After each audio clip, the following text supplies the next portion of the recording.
Buenos días y muchas gracias por vuestra presencia en esta rueda de prensa que para nosotros, o comparecencia que para nosotros es significativa e importante. Una comparecencia que quizá está fuera de coyuntura lo que es el día a día, pero no fuera de coyuntura de lo que es uno de los grandes debates en la política actual. Izquierda Unida lleva 39 años elaborando propuestas alternativas de seguridad y defensa. Este documento es el resultado actualizado de un proceso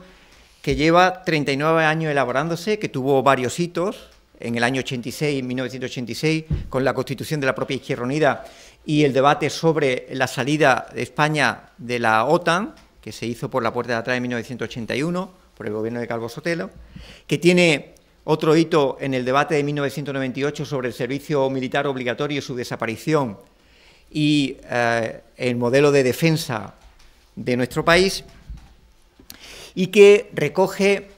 los periodos de lo que se denomina históricamente los periodos de construcción de la paz, que tuvieron como antecedente la Carta del Atlántico en plena Segunda Guerra Mundial, la Constitución de las Naciones Unidas, la Carta de Naciones Unidas en 1945, la Carta de París y el concepto de seguridad compartida, o el documento y propuesta del documento de Olof Palme en los años 90 junto con los acuerdos de Oslo en 1993. Es decir, hay una tradición en el mundo y en Europa de periodos de construcción de la paz de la que nosotros nos sentimos, con la que nos sentimos identificados y de la que marca nuestra visión de modelo de seguridad y de paz. El debate acaba de empezar. No estamos en un debate de resultado final a partir de la propuesta inicial y que nosotros no compartimos del presidente del Gobierno del pasado Consejo de Ministros de hace 2 semanas. Acaba de empezar el debate y Izquierda Unida plantea que ese debate no solo está en disputa, sino que necesita de alianzas, de una amplia alianza por la paz en nuestro país, en la que tienen que ser activos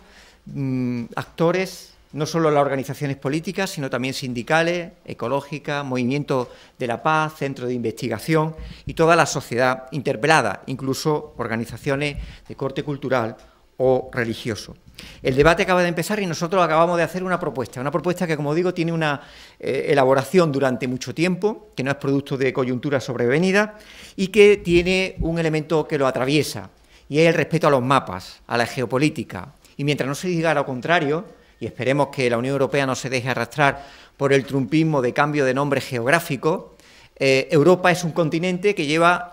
desde la península ibérica hasta los Urales, y sobre ese continente es sobre lo que se puede establecer un pacto y un acuerdo de paz para Europa. Y los conceptos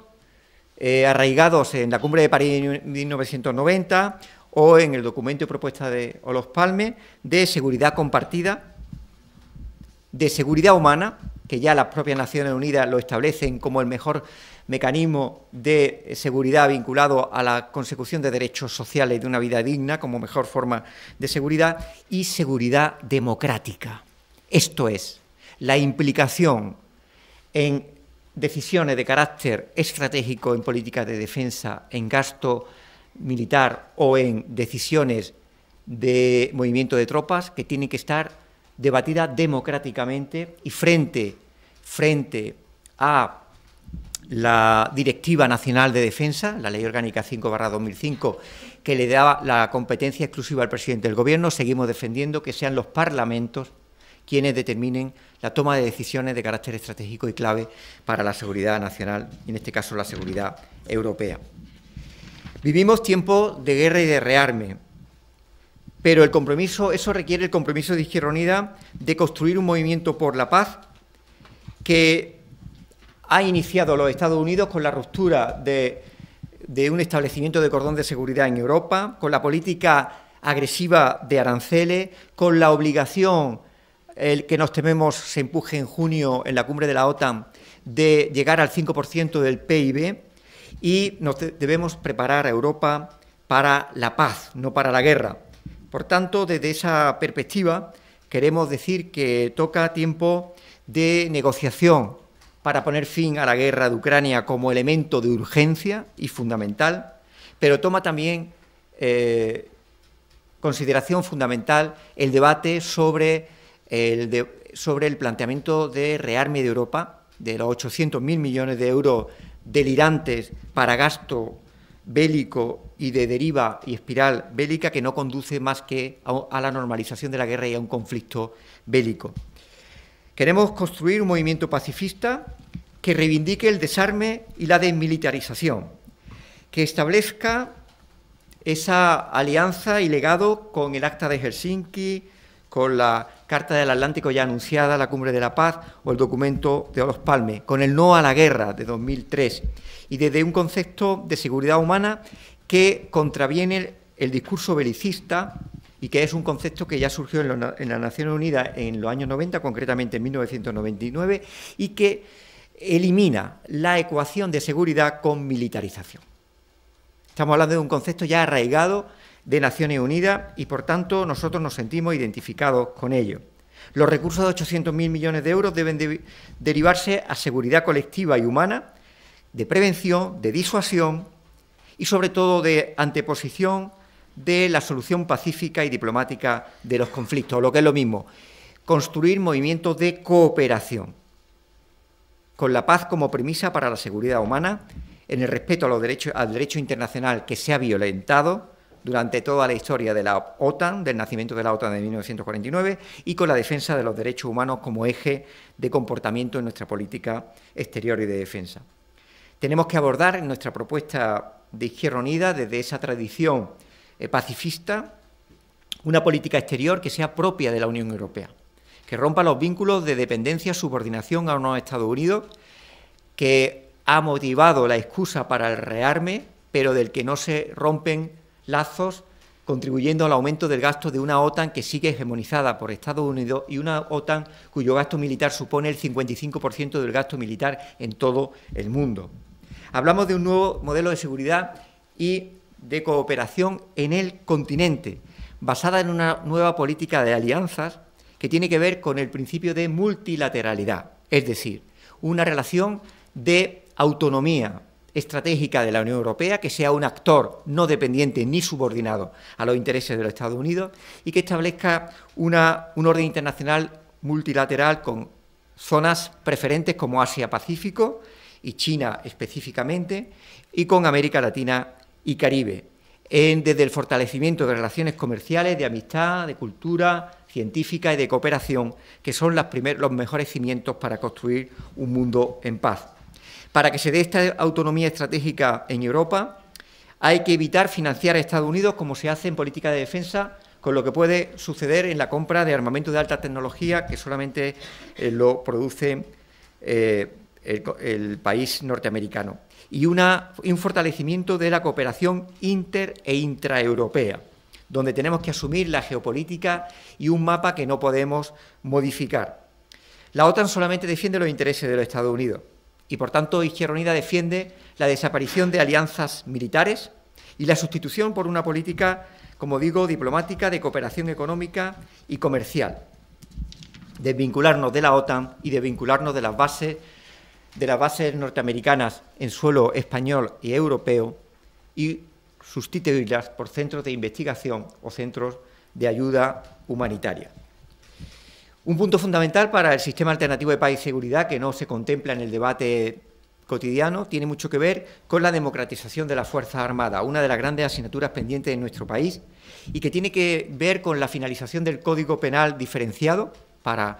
los militares y el blindaje de los derechos asociativos y de representación,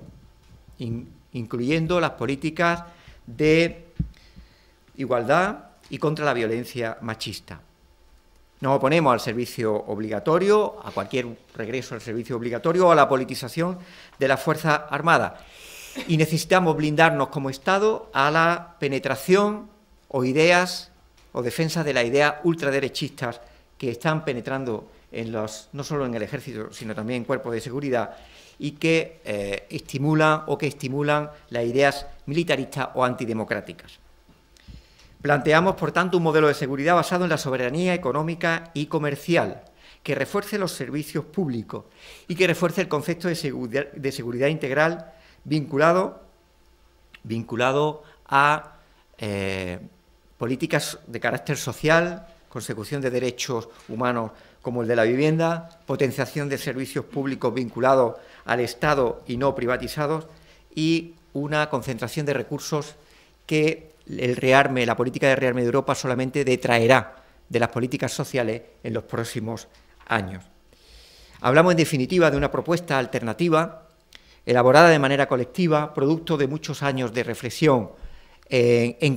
constantes históricas que hay que revertir y sobre las que hay que cambiar de inflexión en nuestro país, de una OTAN a la que pertenecemos y que se ha saltado permanentemente el derecho internacional, en Yugoslavia, en Irak, en Libia,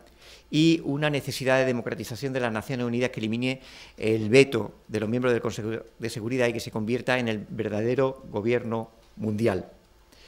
Por decirlo en palabras del nuevo Papa León XIV, reivindicamos una paz desarmada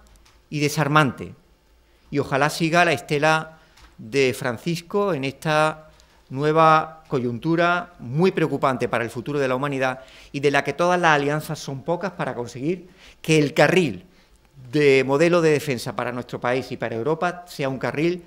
frente al del rearme o la escalada bélica, el de la cooperación, el de la construcción de la paz, el del respeto a la soberanía de los pueblos y los derechos humanos, y el fortalecimiento de las relaciones multilaterales de carácter comercial, económico, tecnológico, cultural y social, que son las únicas que establecen la complicidad de una condición humana cuya supervivencia depende la acción de los gobiernos. Y desde luego, por Izquierda Unida, acabamos de iniciar este debate y lo vamos a plantear una vez presentado en este acto. Lo vamos a desarrollar en un calendario de encuentros con otras organizaciones políticas, aliadas y no aliadas, organizaciones sociales, centros de investigación de la paz,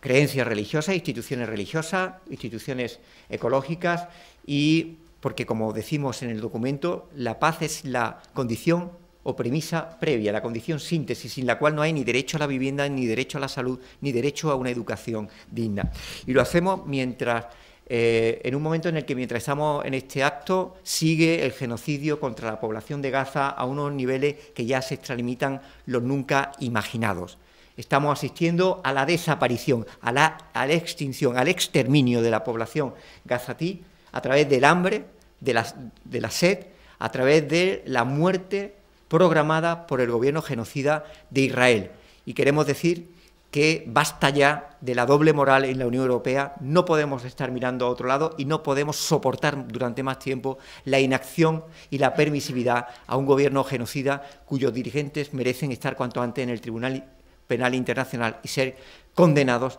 por el derecho y la justicia internacional. Desde la razón de la esperanza y desde la convicción de un país como el nuestro, España, profundamente pacifista, estamos convencidos que vamos a tener alianzas que nos trasciendan a nuestra organización, y en ese debate vamos a agitar, vamos a hacer lío, como diría el antiguo Papa, ya que estamos en el cambio de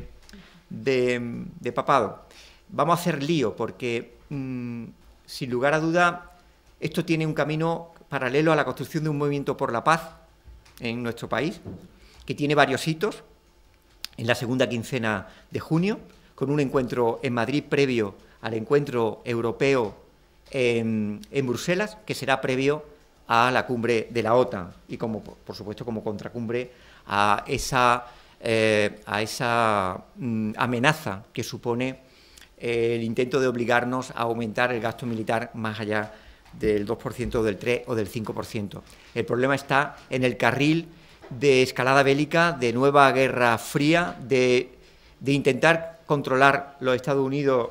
su decadencia frente a la ascendencia de otros países como China, y de que se empiecen otra vez a crear dos bloques con falta de encuentro entre ambos. Nos encontramos ante un elemento diferencial de lo que va a ser la sociedad del futuro, y por eso queríamos darle toda la trascendencia de